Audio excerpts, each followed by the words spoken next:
দর্শক বন্ধুরা, স্বাগত জানাচ্ছি আমাদের নিয়মিত আয়োজন প্রশ্ন ডটে। আপনাদের সঙ্গে রয়েছি আমি সামাউল্লাহ মল্লিক। আজ কথা বলবো আমাদের ধর্মীয় অনুভূতি, বিশ্বাস এবং এই দেশের সংবিধান নিয়ে। সম্প্রতি উত্তরপ্রদেশের কানপুরে আই লাভ মোহাম্মদ স্লোগান এবং একটি ব্যানারকে কেন্দ্র করে যে বিতর্ক তৈরি হয়েছে তা ক্রমশই ব্যাপক আকার ধারণ করেছে। একটি স্লোগান যা একজন মুসলমানের কাছে তার ভালোবাসার প্রকাশ, তা কেন আইনের চোখে অপরাধ হয়ে দাঁড়ালো? এই প্রশ্নটি আজ শুধু একটি স্লোগান নিয়ে নয়, বরং আমাদের ধর্মনিরপেক্ষ দেশের মূল ভিত্তি এবং ধর্মীয় স্বাধীনতার অধিকার নিয়েও উঠছে। আই লাভ মুহাম্মদ, এই বাক্যটি একজন মুসলমানের কাছে শুধু একটি শব্দগুচ্ছ নয়, এটি আমাদের সত্তার গভীরে মিশে থাকা একটি বিশ্বাস, একটি ভালোবাসা।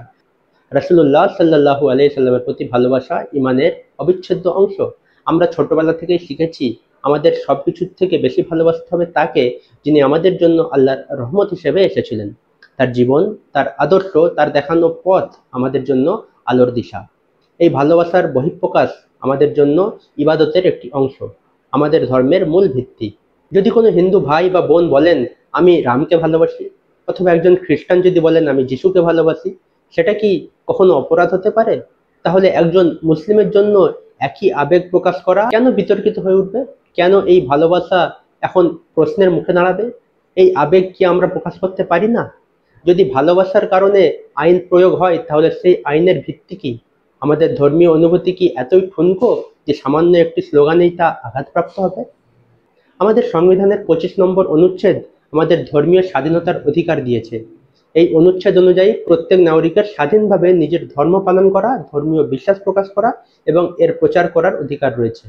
তাহলে এই ঘটনার ক্ষেত্রে পুলিশ কিসের ভিত্তিতে 25 জন মুসলিম যুবকের বিরুদ্ধে এফআইআর দায়ের করলো? পুলিশ বলছে তারা নাকি আই লাভ মোহাম্মদ ব্যানার নিয়ে এমন একটি পথে যাচ্ছিল যা হিন্দু ধর্মাবলম্বীদের শোভাযাত্রার রুট ছিল। তাদের দাবি এর ফলে নাকি উত্তেজনা সৃষ্টি হতে পারত। কিন্তু প্রশ্ন হলো, ভালোবাসা প্রকাশের কারণে কি উত্তেজনা সৃষ্টি হতে পারে, নাকি যারা সেই ভালোবাসা সহ্য করতে পারে না তাদের দৃষ্টিভঙ্গিতেই সমস্যা? পুলিশ কি উত্তেজনা সৃষ্টিকারীদের বিরুদ্ধে ভালোবাসা প্রকাশ করার জন্য কোনো ব্যবস্থা নিয়েছে?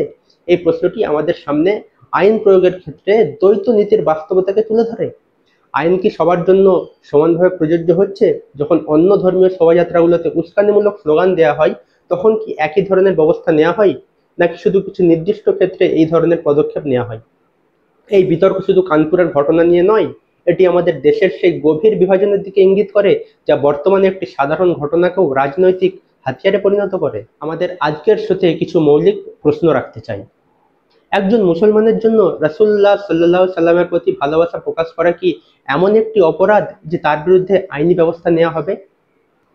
একই দেশের ভিন্ন সম্প্রদায়ের মানুষের জন্য কি আইন ভিন্নভাবে প্রয়োগ হচ্ছে? যদি আইন সকলের জন্য সমান হয়, তাহলে কেন এই ধরনের ঘটনা বারবার ঘটছে? এই ধরনের ঘটনাগুলো কি আমাদের সমাজের সাম্প্রদায়িক সম্প্রীতিকে আরো দুর্বল করে দিচ্ছে না? কারা এই সম্প্রীতি নষ্ট করতে চাইছে এবং কেন চাইছে?